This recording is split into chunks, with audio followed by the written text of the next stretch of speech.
Hey, welcome to part 2 of my video, the occult and alchemical history of Moldavite.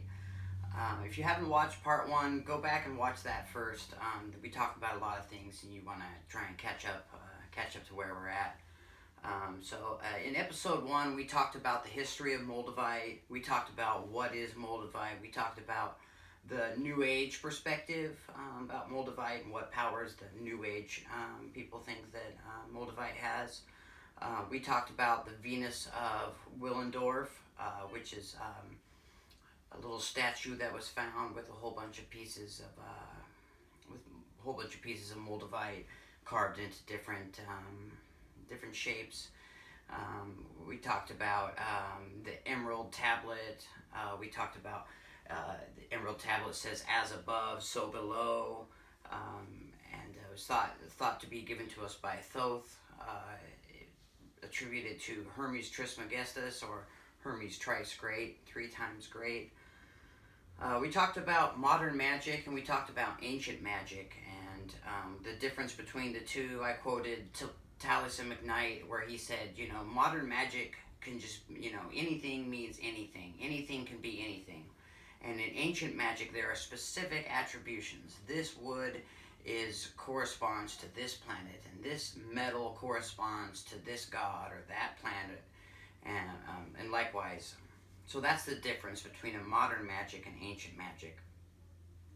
We talked about the Arthurian legend of the Holy Grail and Parsifal, and we were talking about the legend of Lucifer's crown, right? Where an emerald or a green stone, because in antiquity, any green stone was an emerald. Any green stone was an emerald. So an emerald fell from the sky, and they called it a part of Lucifer's crown, right?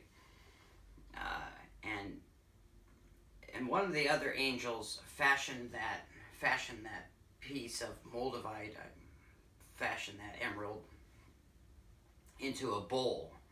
Right, and where we left off last time, we were talking about how that was the cup that was used at the Last Supper. See, I had a quote here.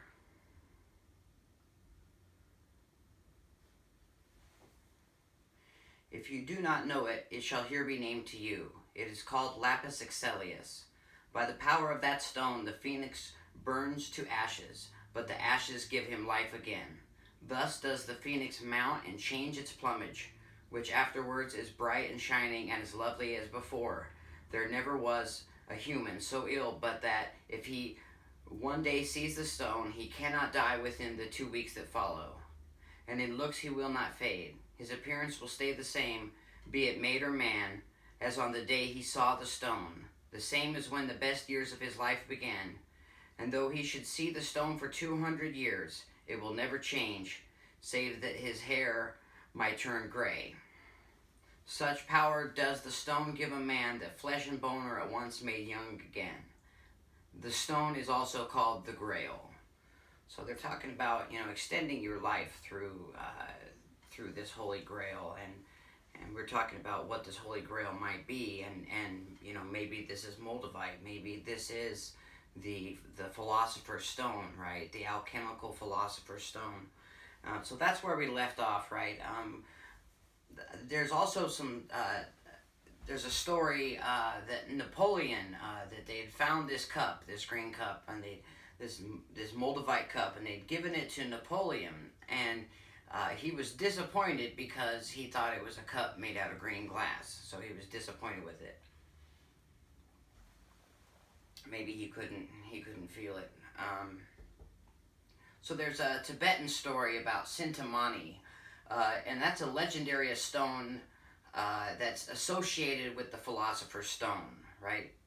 And it's said to come from the constellation of Orion, that it was given to the Lord of the Earth in Shambhala.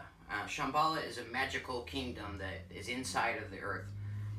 The Lord of the Earth, his name was Sanat Kumara. Helena Blavatsky claimed that Sanat Kumara belonged to a group of beings called the Lords of the Flame. Now, Helena Blavatsky is a very important person in modern occultism. She founded the Theosophical Society, and she also has a really important occult book. It's called The Secret Doctrine, which is kind of a condensed ancient wisdom. Helena Blavatsky, and she claimed that this Sanat Kumara, right, the keeper of this stone, belonged to a group of beings called the Lords of the Flame. And the reference to the flame is a reference to Lucifer, or the light bearer, okay? And this has been several references now. Sanat Kumara originally came from the planet Venus, again linked with Lucifer and the morning star. So we move on a bit. Nicholas Roerich in the 1920s, he's a Russian explorer and artist.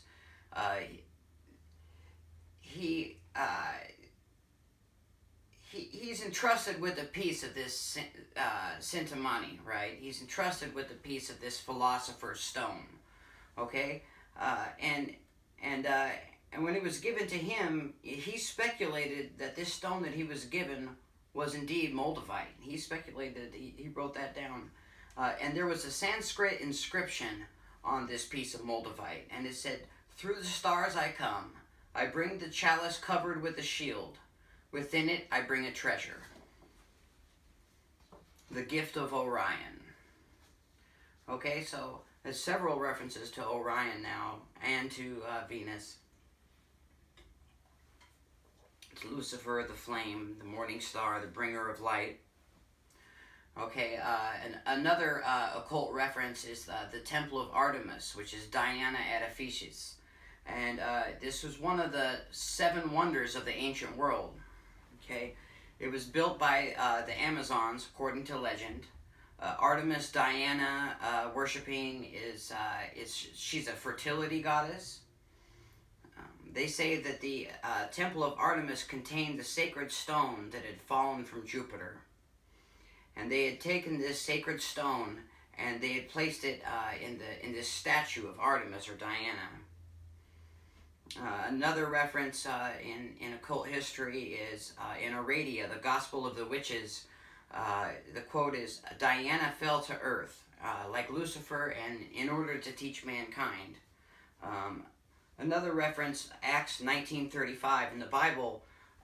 "And when the town clerk had appeased the people, he said, Yea, men of Ephesus, what man is there that knoweth not how the city of the Ephesians is a worshipper of the great goddess Diana and her image, which fell down from Jupiter?"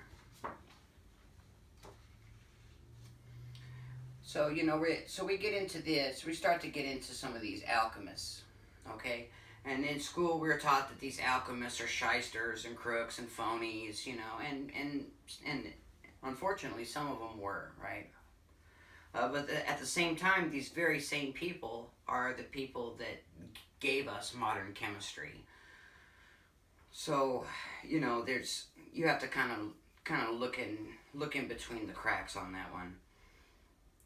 So when we talk about alchemy, we talk about the word alchemy. It comes from the word Kemet, right, which is the land of the black, and they're talking about. Not talking about skin color. They're talking about rich and fertile soil, black, rich, fertile soil from Kemet, ancient Egypt, and it contained these different elements, right? It contained this prima materia, these prime materials that were used for transmutation, right? They were used in alchemy. The prima materia, the prime materials. Then there's the transmutation process, right? The transmutation process is thought to be, the physical turning lead into gold, the base metals into gold. But at the same time, there's also the spiritual and mental aspects of that. And they're said to go hand in hand, right? That these ancient alchemists were not just practicing physical transmutation, but they were also at the very same time and as part of the same process practicing spiritual and mental transmutation. Okay, and those are both true. We end up with a lot of missing pieces, right? In the historical account, there are gaps. in historical accounts of transmutation. So there'll be an account of transmutation, and it'll go 800 years, and then there'll be the next account, and so we run into some of these different gaps.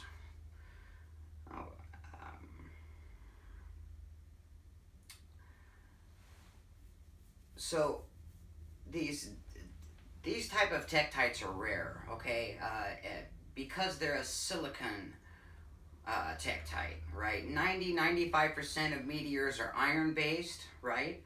But 5-10% of meteorites are silica based, right? Like Moldavite here. And silica based meteorites contain heavy metals. They contain iridium, palladium, rhodium, platinum, a whole list of heavy metals. And the meteorite fuses these heavy metals into the silica, right? And again, we're talking about these prime materia, these prime materials. These are the materials of the alchemists, and it's something to do with these heavy metals that are found in these silica-based stones, right? In these in Moldavite. So in ancient Egypt, that's where alchemy comes from. There was meteoritic glass out in the desert, right? They call it Libyan desert glass, and it's a little bit different from Moldavite, but not by much. Okay, it fell in a different part of the earth. It fell in a different crater. But the ancient Egyptians had a lot of gold. They had so much gold, and when you look at some of these, when they get into some of these treasures of these different pharaohs, the amount of gold is just absolutely ridiculous, and it creates the problem of where did they mine this gold. And the thing is that there was very few gold mines in ancient Egypt. Very, very few. They couldn't have possibly mined that amount of gold that they had, right? With the amount of gold mines that they had, or just with the amount of available gold in that area. And so that kind of leaves two choices as to where did the gold come from. And the first choice is that they could have come to America to get the gold, right? And there isn't exactly any physical evidence of that actually taking place. The second option is that they could have made the gold, right? And there's massive amounts of written evidence that said they did just exactly that they made the gold. So they taught, we're taught that these alchemists are crazy and crooks, but throughout history we have many written accounts of the transmutation over time. And then there are these gaps, right? And in between these gaps, it'll start with a clue. We'll get a clue like mummies, like ancient Egyptian mummies. Okay, at one time people had this powder, and they called this powder mummy dust, and it literally was dust that was from mummies. Okay, and there were these snake oil salesmen that were going around, and this mummy dust was the new thing. Well, this mummy dust was found to contain bits of monatomic gold, or monoatomic gold. And that's what that is gold which is broken down into its basic molecules. Today people call this ormus. People ingest this monoatomic gold. And people say that it has some of the same New Age properties as Moldavite does. And again, people say that it also has the properties of the Philosopher's Stone. And they claim that in some cases it is a version of the Philosopher's Stone. So it has there's this alchemical process that was done with these mummies, right? There was this mummification process, and it involved these natron salts, right? These beds of salt that were found in the desert. And these beds of salt, they were deposited by a silica meteor, okay? So there's some sort of alchemical process